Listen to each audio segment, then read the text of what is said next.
লাখপতি বাইদেউ বা আত্মসহায়ক গোটৰ যিটো 10,000 টকা দিব বুলি মুখ্যমন্ত্ৰী ডাঙৰীয়ে কৈছিল যে ফেব্ৰুৱাৰী মাহৰ 1 ফেব্ৰুৱাৰী তাৰিখে দিয়া হ'ব, কিন্তু ইতিমধ্যে কেবিনেটত গ্ৰহণ কৰা হৈছে যে এইটো ফেব্ৰুৱাৰী মাহতে দিয়া নহ'ব। এই 10,000 টকা তিনিটা ষ্টেপত দিয়া হ'ব। প্ৰথম 10,000 টকা দিব, তাৰপিছত আপোনাক 25,000 টকা দিব, তাৰপিছত 50,000 টকা দিব। এইটো কেবিনেটত ইতিমধ্যে গ্ৰহণ কৰা হৈছে জানুৱাৰী মাহৰ কেবিনেটত। বহুতে এই খবৰটো নাজানে আৰু 30 লাখ মহিলা ইতিমধ্যে সাৰ্ভে কমপ্লিট হৈ গৈছে। তাৰে ভিতৰতে 27 লাখ মহিলাই এই টকাখিনি পাব আৰু 3 লাখ কেণ্ডিডেট বাদ পৰিব। কোনে বাদ পৰিব, কোনে পাব, কোনে নাপাব, এইটো ভিডিঅ'ৰ জৰিয়তে আপোনাক ভালকৈ বুজাই দিম।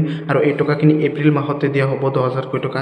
এই টকাখিনি ফেব্ৰুৱাৰী মাহতে 100% দিয়া নহয়, এপ্ৰিল মাহতে 100% দিয়া হ'ব। এইটো ভিডিঅ' যিমান পাৰে শ্বেয়াৰ কৰি দিব। আপোনাক মই সকলোকে অনুৰোধ জনাইছোঁ ভিডিঅ'টো অনুগ্ৰহ শ্বেয়াৰ কৰি দিব যাতে সকলোৱে গম পায়, কাৰণ 27 লাখ মহিলা এই টকাখিনি পাব। 30 লাখ ইতিমধ্যে সাৰ্ভে কমপ্লিট হৈ গৈছে।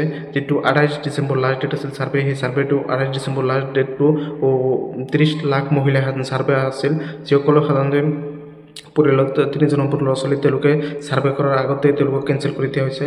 আৰু মই 1 বছৰৰ পৰা মই যিকোনো আপডেট দিওঁ, একেবাৰে সঁচা আপডেট দিওঁ, কোনো ধৰণৰ ফেক আপডেট কেতিয়াও নিদিওঁ। আৰু 1 বছৰৰ পৰা মই এই লাখপতি বাইদেউৰ সকলো আপডেট সময়মতে দি আছোঁ, সময়মতে সকলো খবৰ দি আছোঁ। এই লাখপতি বাইদেউৰ যিটো 10,000 টকা, এই 10,000 টকা আপোনাৰ এপ্ৰিল মাহতে দিয়া হ'ব। আৰু ইতিমধ্যে 30 লাখ মহিলাৰ সাৰ্ভে কমপ্লিট হৈ হৈছে, কিন্তু 30 লাখ মহিলাক এই টকাখিনি দিয়া নহয়। এই টকাখিনি 27 লাখ মহিলাসকলক এই টকাখিনি দিব। 3 লাখ কেণ্ডিডেট বাদ পৰিব আৰু মুখ্যমন্ত্ৰী ডাঙৰীয়ে নিজে ঘোষণা কৰিছে। আৰু কোনে বাদ পৰিব সেই বিষয়ে মই জনাই দিম।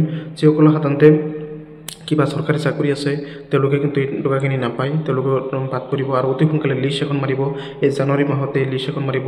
অতি সোনকালে ফেব্ৰুৱাৰী মাহৰ প্ৰথম সপ্তাহত বা এই জানুৱাৰী মাহৰ লাষ্টৰ সপ্তাহত লিষ্ট এখন কিন্তু মাৰিব। যিসকলে পাব তেওঁলোকৰ ওপৰত লিষ্ট মাৰিব। 27 লাখ মহিলাই কেণ্ডিডেটৰ নাম আহিব লিষ্টত আৰু 3 লাখ মহিলা কেণ্ডিডেট বাদ পৰিব। ইতিমধ্যে সাৰ্ভে অফিচিয়েলভাৱে কাম চলি আছে।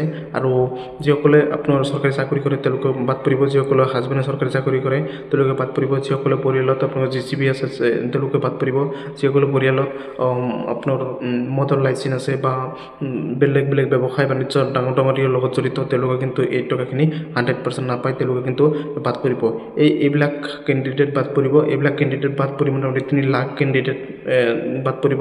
আৰু আপোনালোকৰ 27 লাখ মহিলাৰ নতুনকৈ নাম আহিব। আৰু নাম অহাৰ পিছত যিসকল 27 লাখ মহিলাৰ নাম আহিব 35খন জিলাৰ ভিতৰতে, আৰু প্ৰত্যেকখন জিলাতে আপোনালোকৰ এই টকাখিনি 100% দিয়া হ'ব। সকলোকে চেক প্ৰদান কৰিব। আৰু এই টকাখিনিৰ বাবে প্ৰথমতে আপোনালোকৰ সাধাৰণতে উদ্বোধনী কৰিব। সাধাৰণতে বিহালীত প্ৰথম দিনা সাধাৰণতে উদ্বোধনী কৰিব মুখ্যমন্ত্ৰী ডাঙৰীয়ে। প্ৰথমতে উদ্বোধনী সাধাৰণতে কৰিব বিহালীত প্ৰথম সাধাৰণতে উদ্বোধনী কৰিব।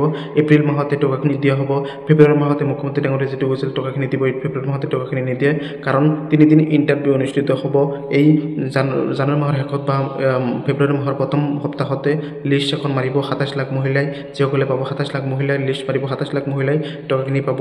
আৰু তাৰপিছত কিন্তু এই সাৰ্ভে আপোনাৰ ইণ্টাৰভিউ অনুষ্ঠিত হোৱাৰ এটা কাৰণ যে এই 10,000 টকাই নহয়, পিছত আকৌ 25,000 টকা দিয়া হ'ব, তাৰপিছত আকৌ 50,000 টকা দিয়া হ'ব। সেইকাৰণে এই ইণ্টাৰভিউ অনুষ্ঠিত হ'ব, কাৰণ ইণ্টাৰভিউত এটাই পাছ ফেল নহয়।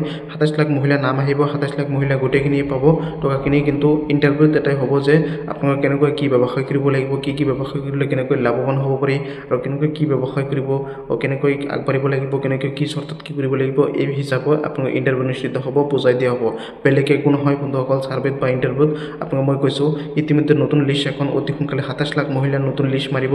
ফেব্ৰুৱাৰী মাহৰ প্ৰথম সপ্তাহত বা জানুৱাৰী মাহৰ শেষৰ সপ্তাহত লিষ্টখন মাৰিব। আৰু এপ্ৰিল মাহৰ প্ৰথম সপ্তাহত প্ৰথম উদ্বোধনী কৰিব বিহালী সমষ্টিত। আৰু প্ৰত্যেকখন 126খন সমষ্টিতে এই টকাখিনি তাৰপিছত ভাগে দিন ৱাইজ আপোনালোকৰ মুখ্যমন্ত্ৰী ডাঙৰীয়ে দি থাকিব। বন্ধুসকল এই টকাখিনি 100% পাব। প্ৰথমটো উদ্বোধনী কৰিব এপ্ৰিল মাহৰ প্ৰথম সপ্তাহত, আৰু এইটো বিহালীত উদ্বোধনী হ'ব। আপোনাক কোনো টেনশ্যন নকৰিব, ভিডিঅ'টো অনুগ্ৰহ শ্বেয়াৰ কৰি দিব। আৰু মই যিখিনি কথা ক'লোঁ এইখিনি 100% কোনো ধৰণৰ এটাও বেলেগ কথা নহয়। বা এই যিসকলে 10,000 টকাৰ অপেক্ষা কৰি আছে তেওঁলোকক কৈছোঁ 3 দিন ইণ্টাৰভিউ দিবই লাগিব। 3 দিন ইণ্টাৰভিউ দিয়াৰ পিছতহে এই টকাখিনি হ'ব। আৰু 3 দিন ইণ্টাৰভিউ অতি সোনকালে লিষ্ট মাৰিব। আৰু 3 লাখ কেণ্ডিডেট বাদ পৰিব। সেই 3 লাখ কেণ্ডিডেট কোনে বাদ পৰিব, কি কৰিব, আপোনাক মই ভালকৈ বুজাই দিলোঁ। যিসকলে প্ৰথমবাৰ ভিজিট কৰিছে চেনেলটো এটা ছাবস্ক্ৰাইব কৰি দিব, ভিডিঅ'টো শ্বেয়াৰ কৰি দিব, ভিডিঅ'টো অনুগ্ৰহ শ্বেয়াৰ কৰি দিব যাতে সকলো কেণ্ডিডেট সকলো মহিলাই কিন্তু গম পায়।